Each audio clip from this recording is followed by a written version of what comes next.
Hi, welcome to Max Gamers. Today we will be continuing our walkthrough series for the Georgian Oil War campaign in the Su25T Frogfoot on DCS World Steam Edition. Enjoy! The designation for this mission is ATO A.05.3. Our situation: support the ground force assault and prevent enemy forces from engaging friendly forces in direct fire. Our most dangerous threat on this list is the Su25T command pad. After that, we should take care to avoid the Su23 Shilka, a radar-guided AAA vehicle which can easily rip us apart if we are not careful. The hostile Mi-24 Hind and Su25T Frogfoots will be serving in a primarily ground attack role and should not be a threat to us unless we provoke them. Going to our aircraft, we will change our current loadout for only the Vicar rockets and jamming pods. We will give our wingman the same loadout. This loadout is much lighter and more aerodynamic than the default option, which will help us on our attack runs.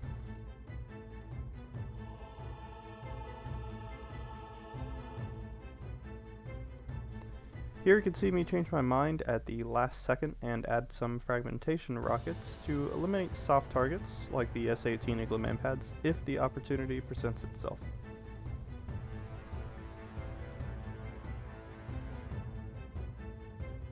Taking a look at the map now, we can see where our pre-planned units are. We can find the location of our main objectives, the paths that the AI is pre-programmed to take throughout the mission, as well as what targets they're planning on engaging throughout the duration of the mission. Here we can see that there's some pre-programmed engagement zones on both red and blue side. This is the flight path for the enemy Su25Ts, and this is the flight path for the enemy Hind helicopters. While we plan, let's also be conscious of this group here nestled in the city, a group of enemy artillery. Here we have the groups of enemy tanks, which will be our primary target, and over here is a secondary group of armored vehicles as well, with a Shilka attached to it, but our friendly tank forces should be able to wipe those out pretty quickly if they encounter them, which is why our main focus will be the tanks down south. These tanks up here in the north are not going to pose any risk to us. They're too far away and will likely not move during the mission. There is enemy artillery, but artillery is often inaccurate and it's really distance, so chances of being damaged by those is slim to none. Zooming in on the enemy HQ or grouping of artillery, we can find our command pads, and this is our Shilka and the secondary light armor group. And just double checking, spreading out to a wider view and zooming back in, we see there's another group of Stinger soldiers, part of our intel briefing. And beyond that, searching for more targets, there doesn't seem to be any. Here we can see we have two friendly aircraft with us that will be aiding us on the mission with their pre-programmed flight path, which we cannot edit specifically. And here we have our own aircraft, and this is a beautiful flight path taking us over enemy territory and Stinger missiles. We are going to delete all of these waypoints and replace them with our own. For this mission, I will chart a course low over the water and pop up for attack runs a little over 5 miles out from the target, just so I have enough time to locate and engage. We want to make sure our AI wingman Nikolai does not cut corners and miss the target visual, so we need to make sure the angles in our flight path are not too tight. We will plan for maximum entry speed, and I have found from testing that Nikolai prefers a speed of about 330 knots on the attack run. To make sure Nikolai isn't shot down by his Stinger missile, like in the last video, let's limit the altitude on the attack run to 400 feet above sea level.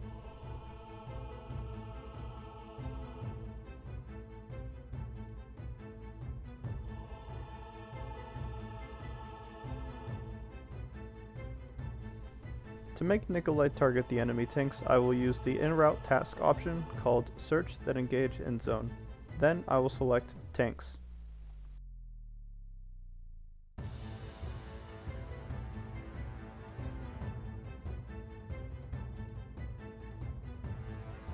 Next, I will set our AI wingman's options from the starting waypoint to increase his survivability and usefulness. Reaction to threat, horizontal AAA fire evade. Keeps Nikolai from climbing and getting seen by Stinger soldiers. Return to base after all weapons are used. Rules of engagement, only designated. Use chaff and flares against fired missiles. Formation, trail. Use electronic countermeasures all the time.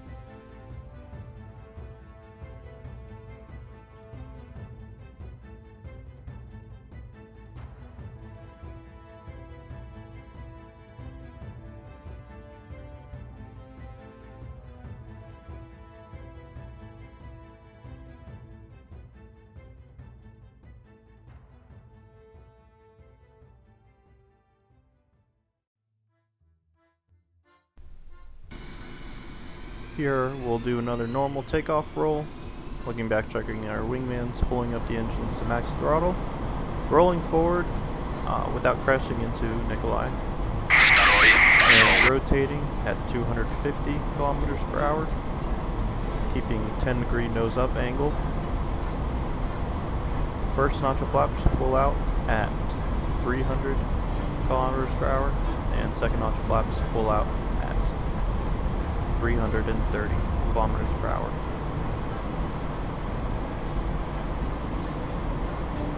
Второй. Шасси убрал.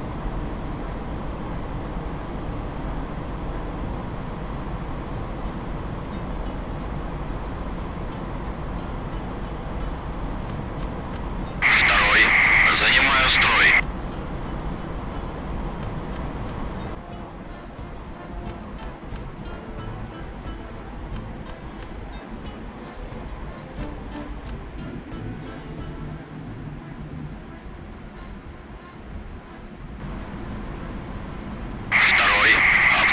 Цель. Бронетехника. 12 часов. Удаление 9.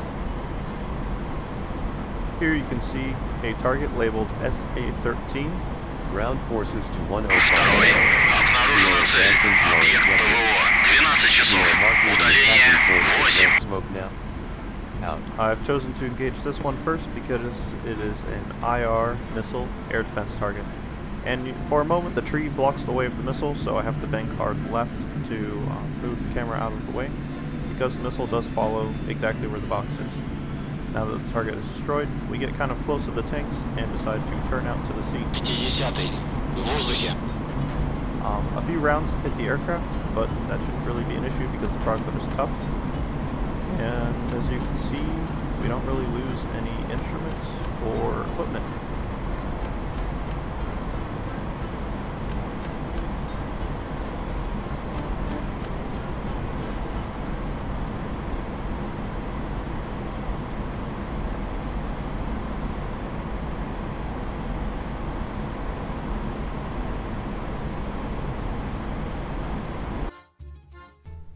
Now comes the most difficult part of any mission, getting Nikolai to engage the targets without getting shot down by a Stinger missile. Here I'm going to try to use our communication menu to give him the order, without crashing into the sea of course. I have to break away for a moment, reset my autopilot, and then I send him the command. Звену.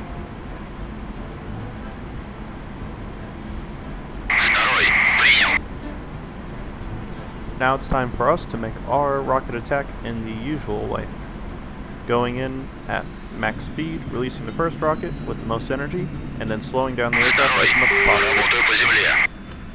This should give us more time in the air to engage more targets. And we want to make sure we try to pull away from the targets before about 1.5 nautical miles, otherwise their 50 caliber machine guns can do some serious damage. Here I struggle for a moment with the rocket attack system. I have lock on my target, but then my launch authorization bar disappears, and this is because I'm flying at too low of an altitude, so I have to climb and then fire my missile.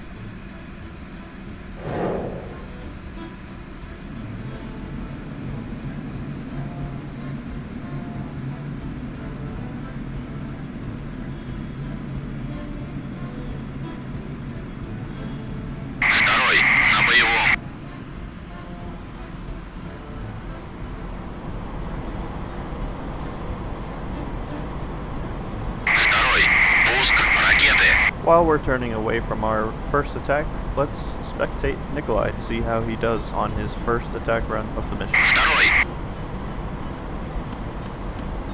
Второй. Пуск ракеты. Второй. Цель уничтожена.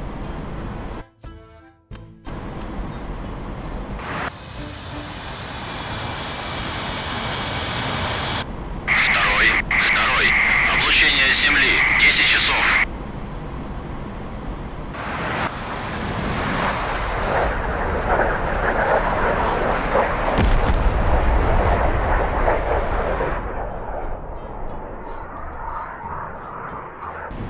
Amazingly, Nikolai survived that first Stinger missile, so we are going to have to turn in and deal with those soldiers as quickly as possible.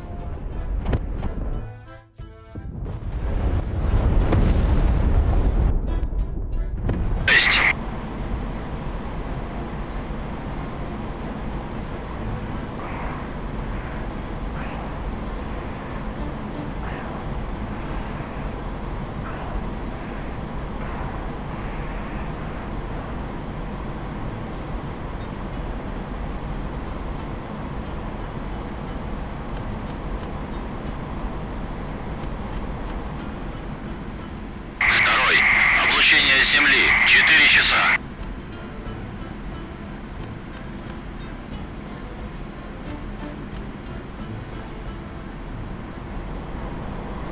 To best set up the Frogfoot for taking out Igla manpads or Stinger soldiers, we want to reduce our target window size to the least amount possible, which in this case is 5. And we can also remember that we can launch our missile before we get a lock on target, because our laser can be moved around, and as long as it lands in the general vicinity of the soldiers, they should be killed by the missile.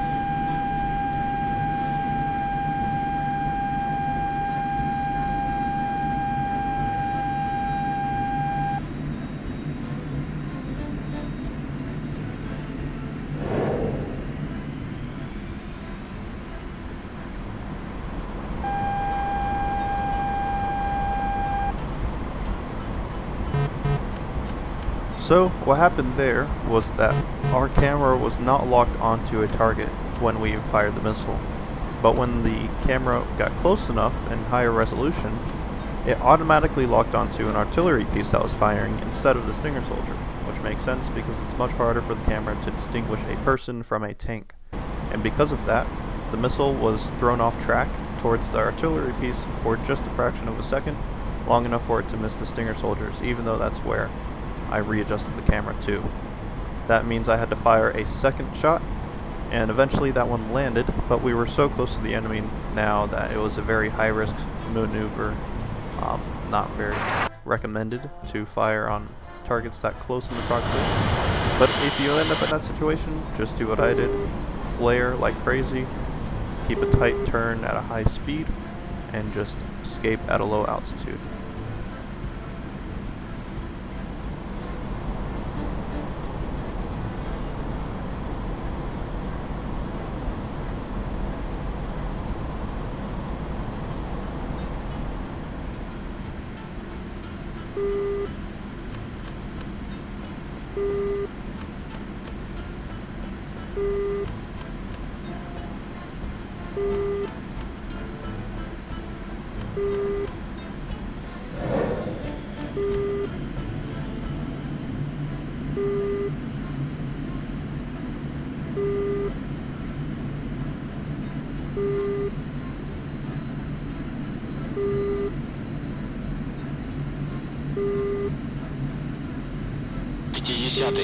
Прошел ППМ-1 на 140.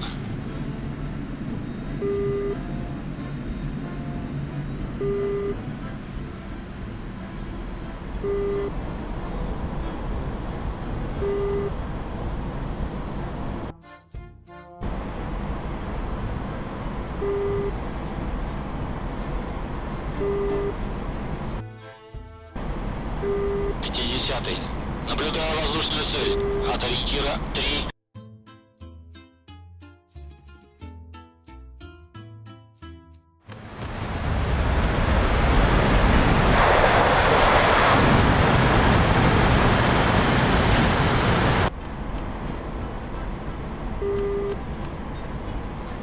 It looks like the Blue Forces Su25 Frogfoots have now finally caught up to the front line, but as you will see in a second, they will be quickly shot down by our Red Forces anti-aircraft, missiles, and artillery.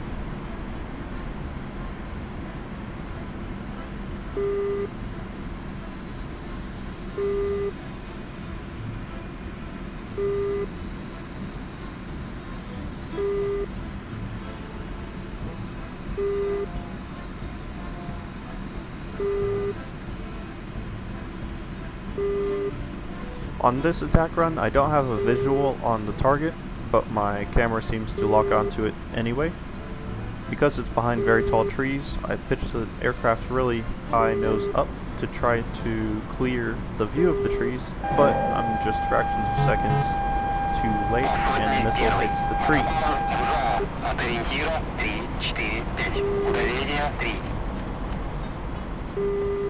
Frogfoot 1. Прошел ППМ 3 на 170.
Frogfoot 1.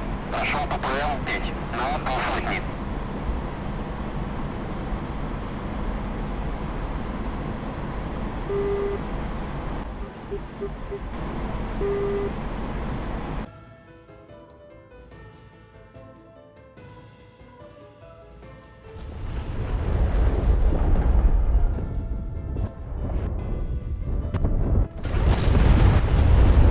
Артиллерию от ориентира 293.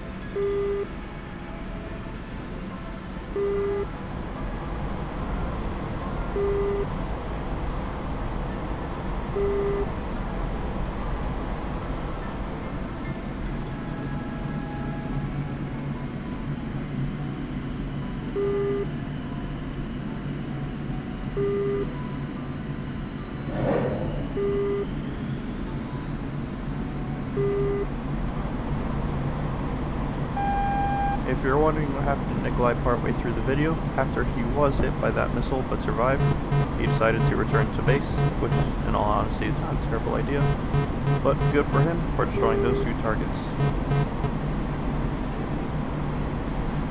Checking the mission score now, we can see we have 100, and that means if we quit the mission now, we should have a perfect score on the campaign screen. And with that, the mission is over. Thank you for watching, and I'll see you in the next video.